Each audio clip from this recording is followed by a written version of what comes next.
Hey everyone, welcome back. We're diving into a topic you guys requested: genitourinary syndrome of menopause, GSM for short. You want the full download, what's going on, what can be done, and we're here to deliver. Yeah, this is something that affects so many women. We're talking over half of women who are postmenopausal. It's incredibly common. It is, yet it feels like no one's really talking about it, like it's this hidden thing. So, our mission today is to give you the information you need, not just the basics. Exactly. So you can have those really informed conversations with your doctor and figure out what's right for you. Because let's be real, just use a lubricant doesn't always cut it. Right. And to really understand the treatment options, we need to start with understanding what GSM actually is, because it's often misunderstood. Okay, so break it down for us. So it's not actually a single disease, GSM, it's more of an umbrella term. An umbrella term, okay. It refers to a group of symptoms that are all related to, you guessed it, declining estrogen levels after menopause. Which we hear about a lot with menopause, but I'll be honest, I mostly just thought about hot flashes. Yeah, hot flashes get a lot of attention. But estrogen does so much more than that. It affects so many tissues in the body. And those changes after menopause are significant. And this is where it gets really interesting because it's way more than just dryness, which seems to be the thing people focus on if they even talk about GSM at all. We're talking about a whole range of issues: urinary problems, discomfort, even pain. And then there's the impact on intimacy and sexual function, which can be a really difficult thing to discuss. Absolutely. And the reason for all of this goes back to how estrogen impacts the tissues on a cellular level. It's not just about aging in general, it's specific changes related to that estrogen decline. So, for example, Well, estrogen plays a key role in collagen production, which keeps things, plump and elastic. like that youthful look everyone's after. Exactly. Less estrogen can mean less collagen, which leads to thinning, especially in delicate tissues. And we're talking about the vagina and surrounding areas. Poor sense. And it's not just the thinning. The pH balance of the vagina can change. Even the microbiome, that delicate balance of bacteria, everything gets affected. It's like this domino effect. It really is. One change can trigger another, and it can be different for everyone. And here's another thing that's important to remember.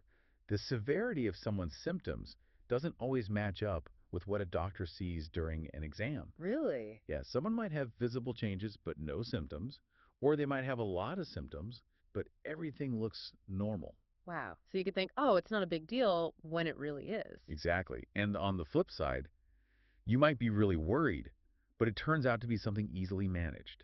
That's why open communication with your doctor is so, so important. Absolutely. Don't downplay your experience, even if you think, oh, it's just me getting older. Right. Your experience is valid, and talking about it is the first step to getting the help you need. And speaking of getting help, let's dive into treatment options.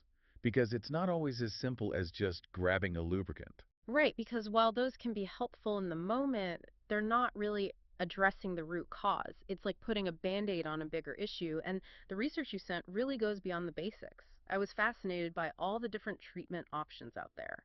Yeah, there's a lot to consider, and one of the first things that often comes up is hormone therapy, which understandably people can have a lot of questions about, especially when it comes to estrogen. Absolutely, it's important to be informed. It is, and that's why I think it's helpful to distinguish between systemic estrogen, like what you take in a pill or a patch, and then there's local estrogen, which is applied directly to the vagina, usually as a cream or a tablet or even a ring. So it's more targeted. Exactly. And with local estrogen, the absorption into the bloodstream is much lower. So the potential for side effects is also generally considered lower. That's good to know. And what I found really interesting from the research is that even if estrogen isn't an option, like if someone can't use it or chooses not to, there are other FDA approved medications specifically for GSM. You're right, there are alternatives like ospemifene, for example. It acts like estrogen in some tissues but blocks its effects in others, so it's kind of a unique approach. Interesting. So it's not a one size fits all situation. Not at all. And then there's prasterone, which is a vaginal insert that's converted into hormones locally. So many options. And speaking of options, you were curious about laser therapy. I was. It seems like it's becoming a more popular option. Yeah, it sounds very 21st century. Just zap away the problem like something out of Star Trek. I know, right? But, like with any treatment, it's important to look at it realistically. Of course. So what's the deal with laser therapy? Well, it definitely shows promise for GSM, but we still need more research on its long term safety and effectiveness. So it's still early days. It is, it's a relatively new approach, But it's exciting to see these advancements in medical technology. It really is, and this might be a good time to remind everyone that treating GSM isn't just about medication. There are so many other things you can do to support vaginal health. Absolutely. Hmm. And we often overlook the importance of pelvic floor health.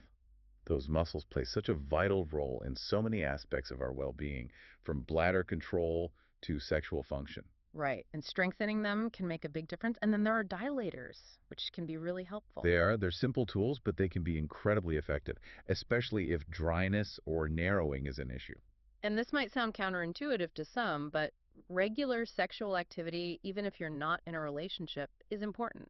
It is, and that's because sexual stimulation increases blood flow to the area, Hmm. which helps keep the tissues healthy and elastic. It's like exercise for your pelvic floor. It's amazing how interconnected everything is. It really is. Like, it's not just about sex, it's about keeping things healthy. Exactly, it's all connected.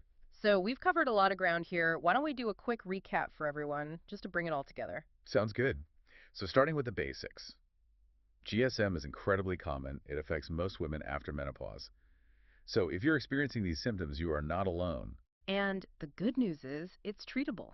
We've talked about everything from lifestyle changes and over the counter options, all the way to prescription medication and even laser therapy. Right? There's so many options out there, and what's right for one person might not be right for another. Absolutely.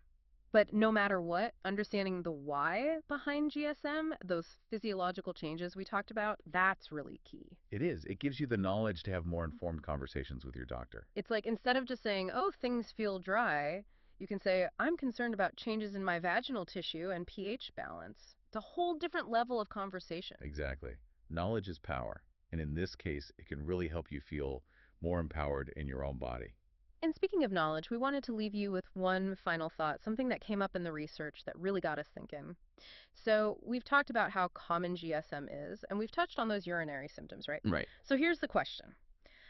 Could some cases of recurring UTIs, those pesky urinary tract infections, could they actually be misdiagnosed or undertreated GSM? Interesting. Something to think about, maybe even bring up at your next doctor's appointment. Well, on that note, we're going to wrap things up for today. We hope you found this deep dive into GSM informative and empowering. Until next time, stay curious.